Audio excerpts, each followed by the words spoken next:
சாரதா, அண்ணி வாங்க நீ. இந்த எல்லாம் நல்லா இருக்கீங்களா? நல்லா இருக்கேன் நீ. சரிங்க. பிள்ளைகள் நல்லா இருக்காங்களா? நல்லா இருக்காங்க. என் தம்பியை காணோம். இந்த வேலைக்கு போயிருக்காங்க நீ.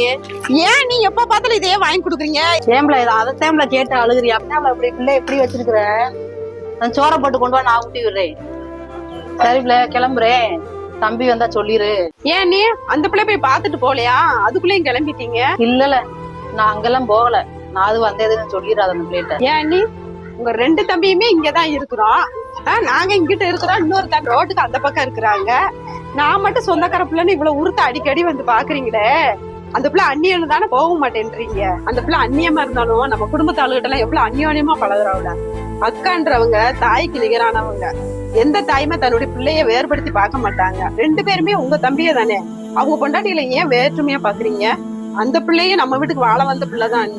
அவளை அந்நியமா நினைக்காம சமமா பாருங்க நீ.